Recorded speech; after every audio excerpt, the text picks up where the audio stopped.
Meu nome completo é Isadora Meirelles Roberto, eu tenho 27 anos e eu sou de São José dos Campos, que é uma cidade no interior de São Paulo.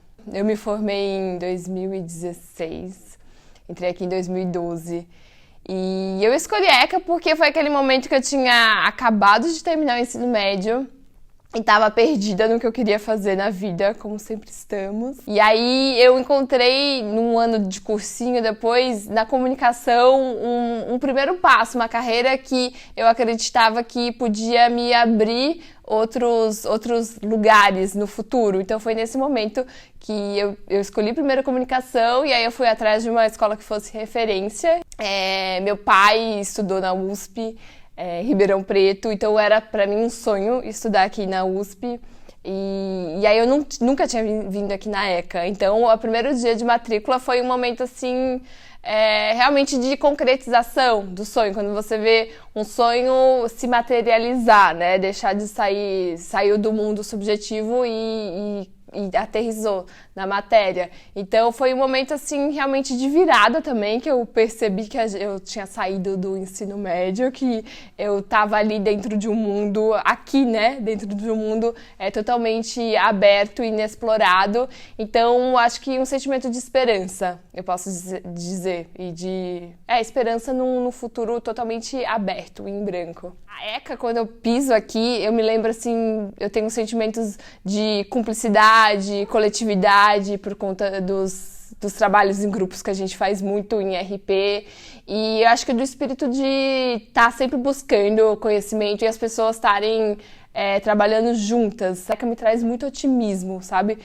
De estudantes. E simplicidade também. É um sentimento, é uma memória que eu lembro bastante, que a gente tava, sei lá, fazia as disciplinas muitas vezes cansados e cansadas, mas a gente estava junto ali e se contentava com coisas simples. E o TCC, com certeza. Apresentar o TCC é assim, tipo, uma liberdade, é tipo um alívio e ao mesmo tempo um momento assim que você realmente vê a sua trajetória se conectando. Eu fiz o meu TCC sobre memória de um sanatório da minha cidade, São José dos Campos. Então eu falei sobre memória dos lugares, como que a gente tem o poder, a partir da seleção de elementos, construir e apagar ou não a memória de um lugar. Então foi mais ou menos esse o tema do meu TCC.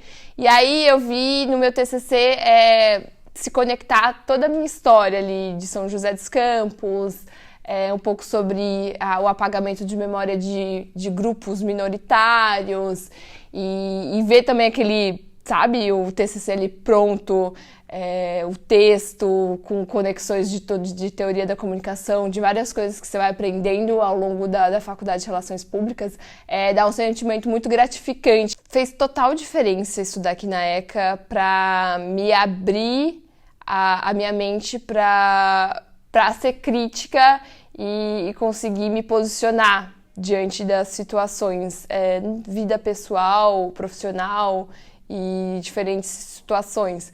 Porque é exatamente aquilo que a gente aprende sobre a técnica, né? Que a técnica ela é muito passageira. Então, tem software, tem ferramentas, metodologias que estão sendo criadas instantaneamente e que ficam obsoletas do dia para a noite e que você não precisa aprender, ter uma formação focada nisso, porque uma vez que você tem o poder crítico e de posicionamento, né, de você conseguir defender uma posição, ter argumentação para isso, você consegue se atualizar o tempo todo. Tá na bolha da bolha, né, de oportunidade intelectual aqui do Brasil, do estado de São Paulo, da cidade de São Paulo.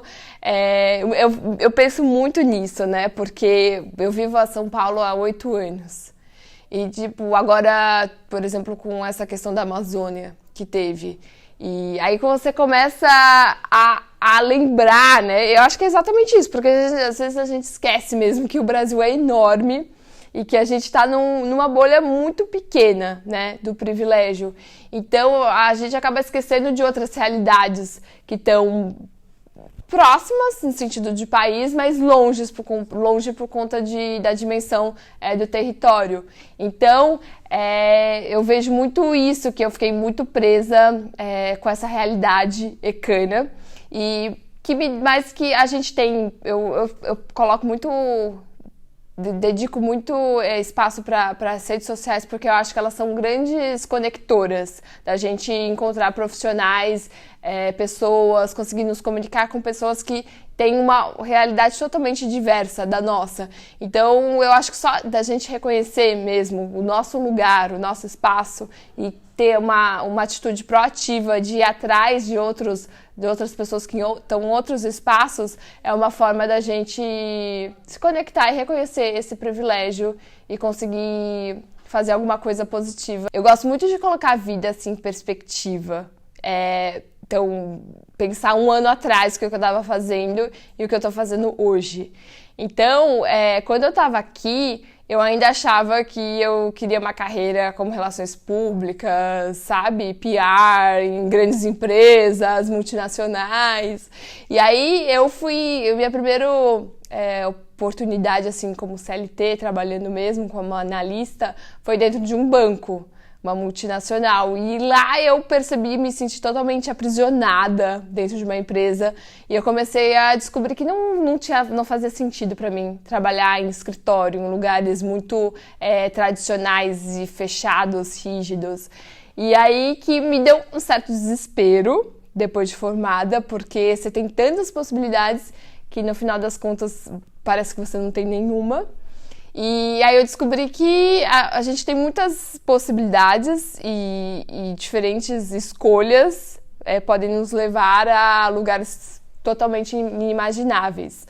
Então, hoje eu tenho um trabalho como relações públicas, uma empresa de marketing, mas eu tenho uma caminhada totalmente paralela, pensando em acessibilidade e comunicação e moda, que é um lugar que eu me imagino muito mais do que dentro de uma empresa, né? Mas que eu também não faço noção nenhuma de onde eu vou chegar.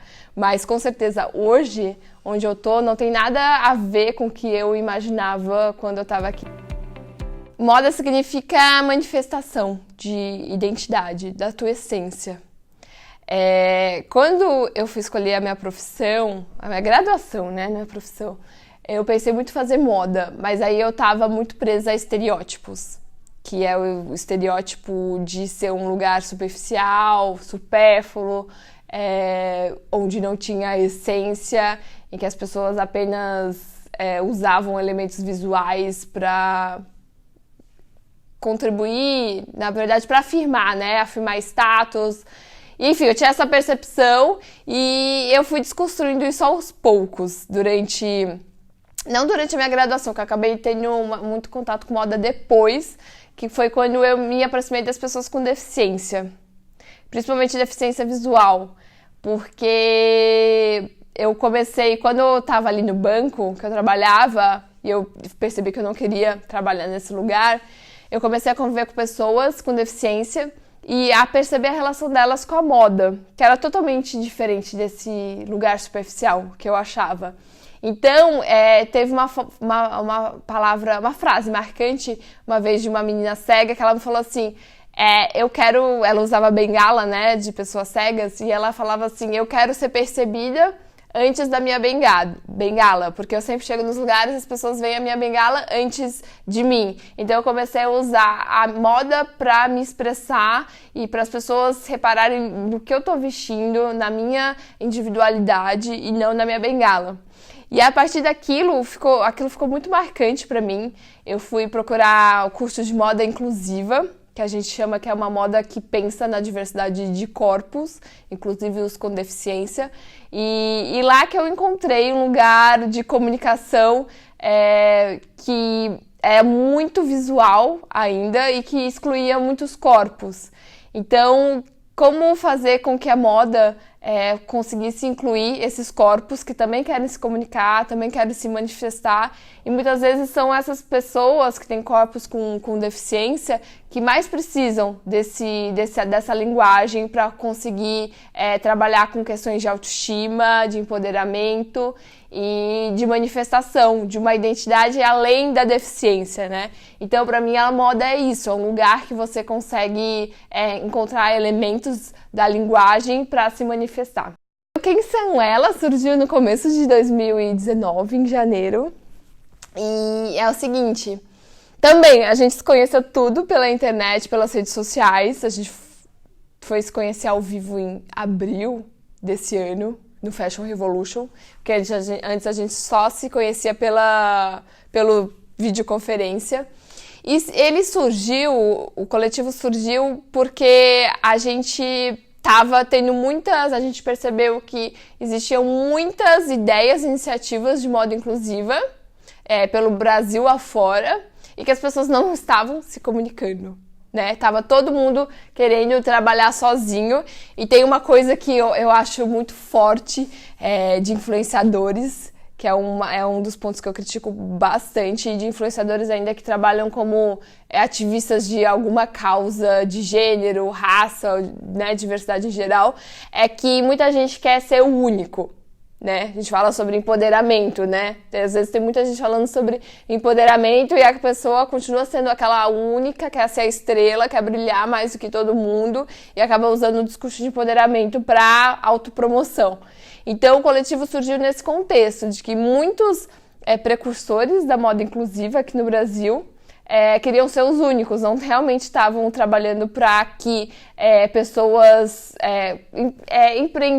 na verdade, empoderar empreendedores, estilistas, estudantes, e para conseguir trilhar esse caminho da moda inclusiva, sobreviver, né, disso, fazer pesquisa. Então, foi nesse contexto que a gente surgiu.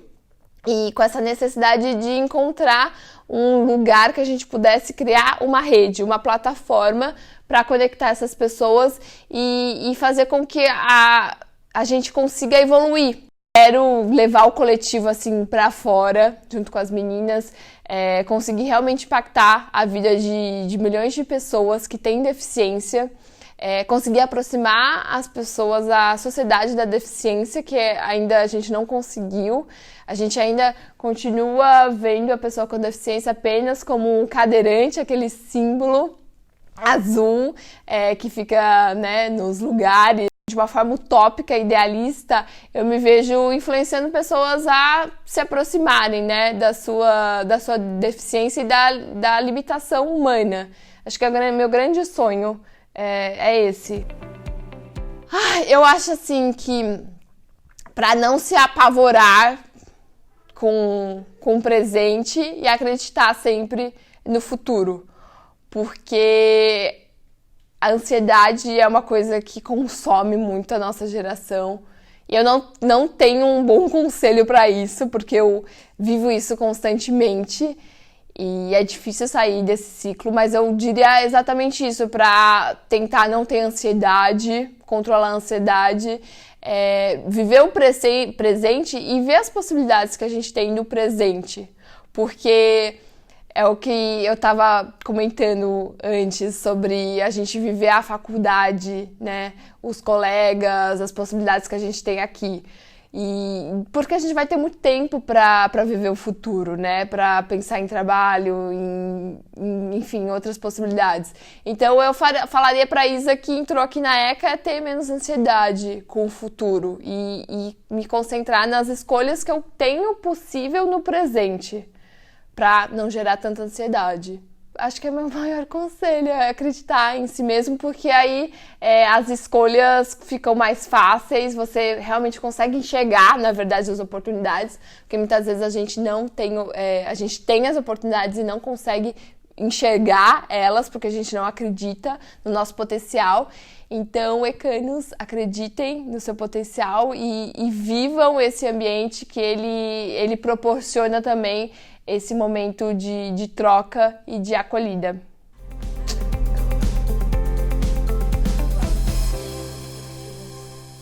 Ai, meu Deus, você me falar de futuro!